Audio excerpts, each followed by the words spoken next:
everybody? Happy Friday night. It is September 9th, 2022. We are across the pitch. I am your New Jersey, United States side host, Mike Barrera. And across the pond, across the pitch, we have my buddy Dave. Dave, how you doing tonight? Yeah, what's up? Yeah, I'm good. Very tired. It's the life we all live at the moment. But yeah, I'm chugging along. Yourself? Yeah, I'm about the same. It's been a busy week. So Labor Day was this past Monday. So everybody had a short week. It was kind of chaotic in the office. Also for Dave GFC Miller on Twitter. Follow him. You've been doing some football coverage lately, Dave, which has been nice. Not Yeah, football, NFL football. yeah, So if people are checking the website out, make sure to check out Dave's recent predictions. I think you had an NFC and AFC prediction article, right? yeah. After watching the round yesterday, that one prediction may be a bit of doubt on it. The Bills they look decent last But it night. was very strong. Very It looked strong. very strong. I was hoping for a better game. It started out well, and then ultimately did not Yeah, give us the game we wanted. But anyway, again, tonight this is across the pitch. We are here to discuss the Philadelphia Union.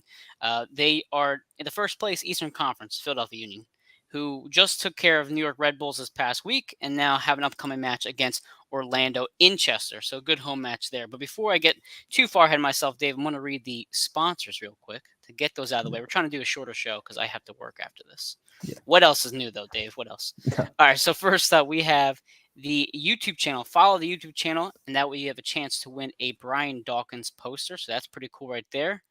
Next up, we have Statement Games at statementgames.com. For a fun new way to fantasy sports and entertainment, you can win gift cards and prizes. It's free to sign up at statementgames.com. Now we have two restaurants on our sponsor list. We have Vinny's Pizza and Restaurant in Allentown, PA. They serve up Italian cuisine, including pizza, pasta, burger, sandwiches, and more. Available for pickup or delivery. Order today at vinnyspizzapa.com. And then next up, our newest sponsor here is Stuffed to the Grills at 6750 Iroquois Trail number 5 in Allentown, PA. That's stuffedtothegrills.com. They can check out your funky Cubano, your sweet chili shrimp po' boy, and house-made meatloaf. Really delicious sounding meals. I have to make the drive into PA and check it out. And Dave, when you come to PA, check out our sponsors. And then lastly, Definitely. across the pitch, the gear and other network gear can be found at aatsportsnetwork.com/shop. Link right there below for you guys. And that is our sponsor read. But Dave, before we get too far ahead of ourselves again, you had a press conference you covered. So can you discuss some of the Yeah, presser notes over the past week from Coach yeah, Curtin? sure. Obviously, I was sat in on the presser yesterday, and it wasn't too an eventful one. Again, obviously, the Union coming into the game faced Orlando, who won the US Open Cup on I think it was Wednesday night, wasn't it? Wednesday night. Yep. They So won yeah, 3-0 against Sacramento. yeah, Jim was sort of like saying he wasn't like congratulated obviously Orlando and winning the tournament. He sort of said watching the game, he was sort of rooting for the game to go to extra time. So Orlando would be a bit more lucky going into the game. He's sort of outlined now. We think he's trying to take the season in stages. So win the Eastern Conference, don't get to the what's it called? Then get to the Supporter Shield and obviously focus on the playoffs. He wants to try and pick up as many games as he can. And you think as well, getting that clean sheet against the Red Bulls and winning as comfortably as it did did show the quality and depth that the team has, and that the team's also confident in themselves, but they're also very respectful of their opponents. They don't take anyone lightly. And yeah, of course, he said Jim also admitted as well. I think it's a big reality the Union fans may have to face is the fact the Union could legit win their last 4 games and still not win the Support Shield. Yeah, that's a That's one crazy thing to thought when prepare you think about it, Dave, because that's 12 points right there. And you're thinking end of the year with 12 points, you're in first place, tied for the Shield. You definitely could win it. But LAFC has proven to be a tough opponent, even when you thought they were kind of on the downswing, as they recently were on that 3-game losing streak.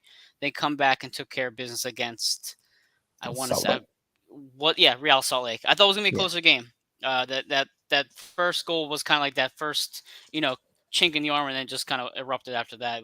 You could tell that Real Salt Lake was kind of overmatched in that yeah, particular game, but kind of doubling back on your press conference as well as a press conference that I covered both last week and with the Red Bulls. Jim Curtin's going for it. This team is not going to settle for resting players. They see no, the Shield is in sight, and they're going to go out and get it. On top of that, you want to secure the Eastern Conference the first position rather in the Eastern Conference. And I know tonight, Dave, we have some action going tonight in the MLS. If I'm not Okay. mistaken, I'm going to go real back on my phone for 1 second. Montreal and Columbus are playing right now, and they're tied 0-0. So So, Montreal is currently 8 points behind the Union. So you really want to push for a Columbus win or draw today to kind of keep that distance there, because pretty soon we will lock up that first spot. And if Montreal loses today, I don't know if a win maybe secures that first position. Do you know off the top of your head? Or maybe I'm just talking on my ass. I don't no, no, know. I don't think it does because Montreal still have a game on the Union, don't they? So I think Montreal have after this game, Montreal will have 4 games left, and then the Union will have 3, so they Okay. can still get 12 points. So it might Irrespective of it what might happens. be it might be 2 more weeks then, is what you're saying. Yeah, Yeah. or Okay. even Hey, even the game. Yeah, yeah, that's fine with me. It still gives us a good chance to lock up that first spot, even if we don't secure it within that second week. I mean, no, being 11 or 10 points ahead kind of locks it up for us, which is great. Now, yeah, uh, does. going back to the Red Bull game, we kind of want to talk on it briefly here. Dave, I don't remember. Were you able to watch that match, the Red Bulls match? Yeah, I covered it. Okay. Oh, that's right. You did cover it. That's right. So Yearwood, who hit the kid in the face in the stands at the end of the game, his suspension just got released today. He got suspended for, I think, the rest of the regular season, if I read that correctly, on top of an That's undisclosed fine. He got that's hit pretty soft. hard for That's soft. hitting the kid pretty hard. So, That's soft. what are your thoughts on the whole moment? Because it was a weird, weird moment. I mean, it happens all the time in the sport. I mean, it happens over in England as well. Like people kick the ball in the sand, frustration. It was an Yeah. accidental moment. Um, yeah, I think I was trying to think. I mean, again, it just wasn't okay. It was an unfortunate incident, and yeah, I Yeah. mean, the red card obviously should have come. I think again, it was just a moment of frustration. It was quite a Mhm. silly thing to be doing. Well, the joke is, and real quick shout out to my friend Tyler. He's watching the show. Appreciate Tyler. Thank you for joining us. It was funny because for it being a home match for the Red Bulls, it was very empty in that stadium, and the Union supporters, again, I'm gonna give a little Yeah, clap to the Union supporters. They showed travelled out really well. big time. I think I was talking to Jared Nisley. He said it was about 200, 250 strong. I mean, you could hear it too when Michael Uas scored that goal. You could hear his names chanted from the top rafters in that stadium. So the Uni fans did a great job. Again, bravo there. But there were so many empty seats. I'm surprised Yearwood even found contact with somebody. But then after he hits the girl and the boy in the face, he climbs into the stands, tries to apologize, and the fan literally gets his scarf and just tosses it on top of his head, which was just a weird moment. It was very awkward to watch. Yeah, And yeah, you felt bad for him because he didn't mean to. It was unintentional. Even Danny Higginbottom on the TV commentators, he mentioned, he's like, "You're in the heat of the moment. You kick the ball. You're not trying to hurt anybody. You're just pissed off that you just got your ass kicked 2-0 at home." So I'm not surprised he got suspended more than 1 or 2 games, but to not be able to finish the regular season in a playoff hunt, you think it's a little too harsh, Dave? I don't know. should have just gotten the 3 game suspension, or whatever suspension he was going to get. I mean, it happens all the time in the sport. Hmm. It is what it is. That's my opinion. Is what it is. Yeah, But I mean, enough about Yearwood though, because who wants to talk about the Red Bulls? We want to talk no. about how well the Union played. I mean, Um, obviously, there was some more yep. interesting tidbits in the press conference as well. I mean, Yeah. Sure. Go ahead. um, so obviously Jim was discussing the Orlando course. They played a cup final in midweek and they're Yep. coming into the game off short rest. He's interested to see what sort of starting 11 they're playing. He's unsure himself in how they're going to approach the game. Are they going to make multiple changes? They're going to keep the same team. Like he's unsure in that regard. Jim again isn't. He's not too happy with the international break in between the final 4 games, like right in the middle, where obviously the Union, I think they play Pachuca or Yep. Pachuca, whatever they're called. Yep. And again, that's sort, I guess, to keep sort of get the team flowing. But yeah, I mean, again, he's hoping that he could have the pass wrapped up by then. So I mean, if the Union get 4 points in the next 2 games, I think that should wrap it up. And an interesting little tidbit as well, and I think Yeah. you've probably seen the tweet, is that Curtin basically said that in terms of signing Carranza this summer and then making it a permanent, he wanted to sign Carranza permanently after during the preseason. He was that impressed with him. And obviously, he wanted to make it a permanent deal then before they even start the season. But of course, they waited until the day of the Inter Miami game to make that deal official. Which was great, by the way. Perfect timing when they did that. But we heard early on in the season, to your point about Carranza, how Jim was comparing him to Tati Castellanos immediately. I mean, this isn't something that just he kind of mentioned as the season went on. He was praising Julian to the highest level right off the bat. So you could tell how much he really admired him, and obviously it paid out. It worked out rather for Jim because Julian's been the surprise of the season across the MLS entirely. I mean, basically went from nobody on the bench to being one of the best scorers in the league. Yeah, And on top of that, the Union, who have now a combined 43 goals between Ua, Gazdag, and Carranza, that's more than about a dozen other teams combined. That's how yeah, good our front three is, which is just scary to see. And again, we saw it again this past weekend against the Red Bulls. We had Ua, who was set up beautifully by Jack McGlynn, by the way. yeah. Amazing setup right That was there. great. And then Gazdag had a nice little goal himself after Carranza kind of forced a turnover. So you saw the three of our guys at the top creating this magic. I mean, what did you think about the goals that we saw there? I mean, the first goal, yeah, as you mentioned, fantastic work from McGlynn to calmly just flick the ball over the Yep. guy's head to bring it back into control and just to take the ball forward and have the vision to see if he puts that pass where he's put it. Either I think it was Bizo or I think was it Bizo or was it Nathan Harriel. Nathan started. no, was it Nathan? Yeah, because Abizo had the injury. Remember, he was coming off last week, so Nathan got the start on the Yeah, this Harriel, week's Nathan game. Harriel, sorry, Yep. or yeah, Harriel or what's it called? Uar getting on the end of the ball because Uar was the guy that got on the end of it, and Takami just slot it beyond the keeper and in off the post was a good finish. And the second goal as well, Yep. Union pressed out the field, took advantage of poor play from the Red Bulls, and getting Gazdag's movement off of the defenders to get some space himself to score was very, very good. It was. It was very good, and you see the potential with Jack McGlynn. I mean, again, he had another outstanding performance. He just continues to shine at the highest level, and he, you love Leon Flock. You really do. I love Leon. I think he's a great player, but you really do see the argument being made whether who starts on the left and who can Leon switch to the six more consistently once Jose goes. Um, the sky's the limit for McGlynn, who I believe just got confirmation with Ireland or something like that. I think I saw him floating around Yeah, I Twitter. think Ireland were hoping to maybe get him. Was that confirmed, the Ireland thing? I think it may be in the works. I don't know if it's confirmed 100%, so don't quote me on that yet. No. But I think there's talks with McGlynn and Ireland in the near future. But again, check out Twitter there. But either way, there was a very big 3 points on the road. It We have seen the recent road matches for the Union being kind of subpar, right? You went to Chicago, fell flat. You went into Cincinnati, had an issue there. So you've had some recent road performances that were not strong. And then you go to the Red Bulls and just win 2-0 was very with impressive. with a rotated team as well. With a rotated team as well. It was very impressive. A good rotation of the squad to show the depth of the team because Matt Real had the start. So for those who don't know, Jose Martinez had a bit of a bruise on the ribs. He couldn't play. Leon Flock shifted to the back. And then at the very last second, Jim said, "Hey, Matt, can you start for us?" And he's like, "Yeah, sure. No problem. Yeah, Sure, I'll start." And then Ali Bedoya didn't play either, I believe.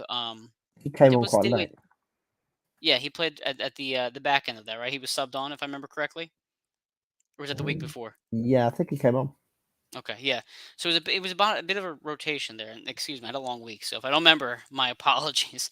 But it was a bit of a long week, and these guys obviously they had a long week themselves, coming off the 3 game stint in the previous week. So the Union did well to secure the 3 points there. But now we have Orlando come into town. So Dave, do you think Orlando comes into Chester kind of off a high? They just won a trophy. It's the first trophy of the entire franchise. How do you think Orlando approaches this match? Because they right now sit in the fifth spot, so it's not like they're perfectly locked up either. Um, I think again they will be coming in off a high. Hmm. And again maybe. Oh, would you like a quick update on the Montreal game? Oh yeah, what happens? There's a score. Columbus have just scored 2 goals in 2 minutes, and they're 2-0 up.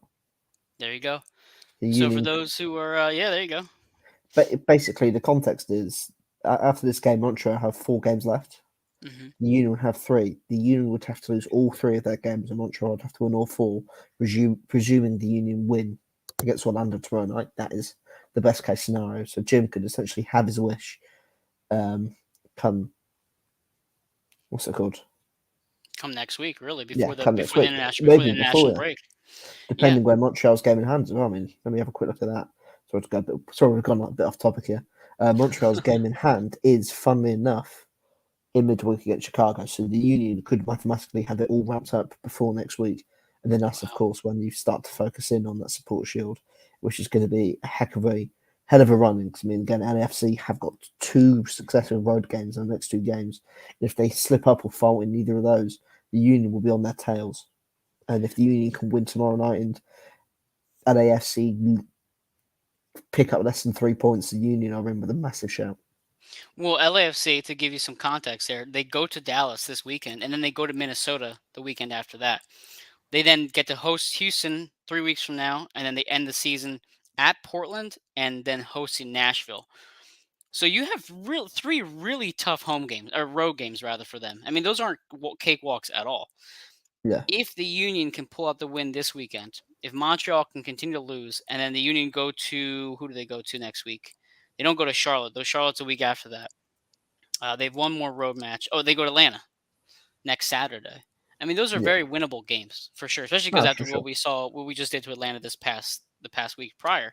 Um, I definitely think the Union can win these next 2 games. Now the problem is the Charlotte game. I think the Charlotte game could actually be a game we draw. I Yeah, don't know that's the why. I have a weird trap game. feeling that it is a kind of a trap game. I don't think we win that game. I want to say we win it because of how well we play with them earlier in the year, but Yeah. they're a new team than we saw them. What, week Oh, 3, week 4? I Um, think as well. I mean, again, as you said, this is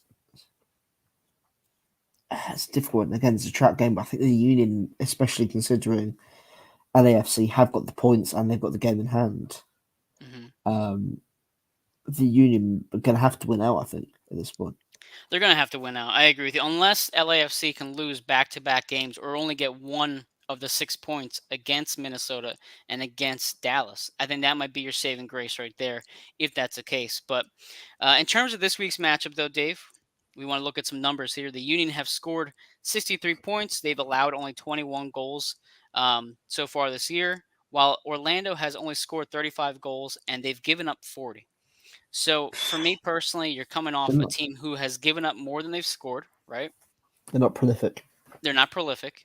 They actually kept Sacramento did a good job keeping them tight for a long stretch of that Mm. match. They didn't Yeah. score until like this later in the second half. So it's not like they scored 2 goals early and they were able to kind of cruise to the end. They played a fairly difficult, hard match up until they kind of broke the seal at the end there. I But think. Yeah, I yep, think go ahead. looking at this Orlando team, Hmm. I don't think they won a game by more than 1 goal this season. Well, they No, have come in. They have come in on a bit of a winning streak here. So, yeah, if I look back at my calendar, so after the 3-0 win against Sacramento, which was for the Open Cup title, in August they beat Seattle 3-2. They beat NYCFC 2-1. They beat Charlotte 2-1, and then they beat the Red Bulls 1-0. Previously, that they had lost to New England. So that's 4 straight games, 4 straight wins. I But mean, if you look at the opponents, you have NYCFC that's struggling, Seattle that's barely in the playoff picture, and then you have Charlotte. Charlotte and the Red Bulls, who, I mean, yeah, those are solid wins, but we know the Red Bulls don't have a good home record, and Charlotte is still a middle of the pack Eastern Yeah, Conference team, so that they should beat Charlotte. yeah. But again, this is I was just going to say this is a team that plays close a lot. Yeah. I mean, the last time they won a game by 2 goals or more was in April. Wow. So for the Union, this is a game where they have to be convincing Yeah. I, in I what they mean, do. I feel silly to say this, Dave, but I mean, I can see this being another 3-0, 3-1 performance. Just because the way they play at home, the Union will be fully ready to go. They have everybody coming back. Jose Martinez, the only thing that's really stopping Martinez would be the ribs if it's a pain Yeah, issue. Bedoya didn't start last time for a personal matter. So everybody's coming back. Everybody's healthy right now, which is great, especially at the end of the year. You're at home as well, where you've just dominated. I think if you look at the last several home games, it's been like 4-1, 6-0, 7-0, 2-0. I mean, it's just been a dominating at home. I just don't see how Orlando, after a night of partying late Wednesday into Thursday morning, get their composure, come back, and put up a tough performance. I yeah. honestly think this could be. I think this could be a 3-0, 3-1 game. I mean, is that too much of an Um, exaggeration? that's a lot of confidence there. But I think again, I think they're going to be a team that's going to be high in confidence. They're going to be looking to, looking to cause a shock. I mean, the Union again, they're a very free scoring team, so hopefully the best case scenario is the Union can outscore them. Yeah. In the sense of course, that's what you have to do to win the games anyway. But I mean, is in terms of, as you mentioned, score 4 goals to the Yeah. point where that Orlando, having seen them this year, they're not a high scoring team. They score 1 or 2 goals every single game. They barely ever score many goals. Hoping that you can take advantage of that. That's going to be the big one. The last time the Union played Orlando was that ugly match. You actually covered the match, I believe, this Orlando game. This is way back when. It was a pretty not a pretty nice match to watch. It was a Oh one God, zero yeah, victory. oh I think you God, yeah. said There was like 12 minutes stoppage time. didn't you fall asleep or something? I think I was like half falling asleep. I was so tired. It was such a bad game. Yeah, it was a 1-0 victory against Orlando in Orlando back a few months ago. So that was the last time we played them. But no, I agree. I think you might get a good high from them right away because they did just come off the trophy win. But ultimately, I don't think they're able to keep up defensively against the Union's attack, especially the top three who's just playing so well right now. And on the Yeah, defensive side, they obviously give up goals pretty readily. I mean, they've already been giving up more than they've scored. So I do think that the Union can at least capitalize on 2 goals at the very least. I think 3 though is reasonable, but I would expect this team to score 2 goals. It's hard to say that anybody else is going to score besides Daniel Gazdag, Ua, and Carranza. But do you have another goal scorer? Do you think is finally going to break through besides that top 3? uh, I mean, we're feeling good right now, aren't we? In terms of the Union, so why not say the man who has not scored Uh since he joined the team, oh. Jose Martinez? He's Jose just going to blast it for first time, 40 yards from goal necessarily, and it's just going to somehow go in the back of the net. You think Fingers Jose crossed. Martinez scores today? Finally, is this it? Hopefully, this is the dream. This is the hope.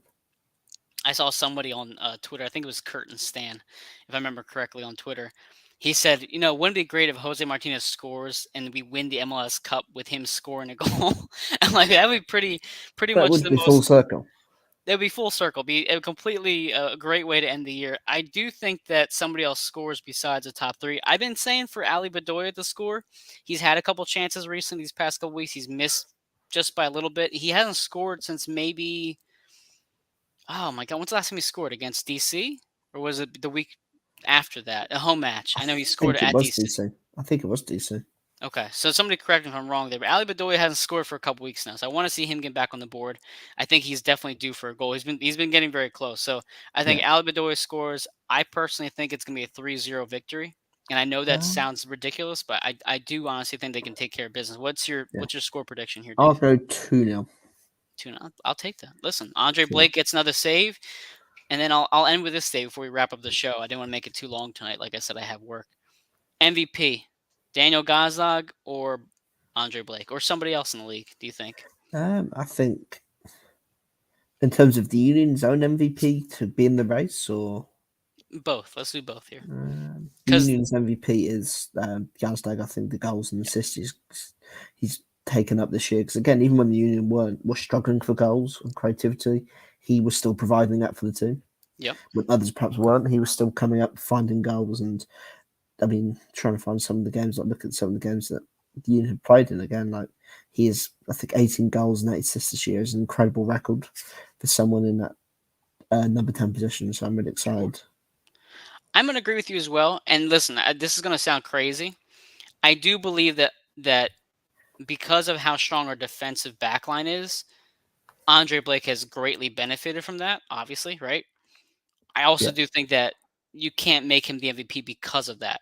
Yes, he make great saves, sure, but he's also had this fortune of having this extraordinary defense in front of him. Where there have been some games where he doesn't have to do anything. You could have put Matt Freeze back there or Joe Bendick, and they would probably have the same result. So I do think that Blake is a bit more replaceable this particular year, because of how good the defense has been. But I can't disagree with you. I think Daniel has been phenomenal. I mean, he just finds different ways to score, find different ways to get assists. He's been incredible all season long. And look what happens, Dave, when you have players above him that can perform and finish at a high level. You didn't Yeah. have this with Sergio, and you didn't have this with Casper. Not even. No. This is not even close. So congratulations to Daniel early ahead. He's had a great season. Whether he wins MVP or not, he's had an incredible year. But that wraps up our show tonight, Dave. Any final thoughts before we close it out? No, I think that's everything. Okay, that's it. So tomorrow night, the Philadelphia Union host Orlando at 7:30 at Subaru Park. Orlando has just won the U.S. Open Cup against Sacramento, so we're hoping the Union catch them kind of coming off that big party buzz and take care of business at home. As Dave just pointed out, Montreal is losing 2-0 against Columbus. This is a great opportunity for the Union to now push to maybe 11 points ahead of them in the Eastern Conference standing, which think about, Dave, 11 points ahead of the second place team. Yeah. Think about that. Sounds pretty damn good. All right, guys. Thanks for everybody joining. Awesome.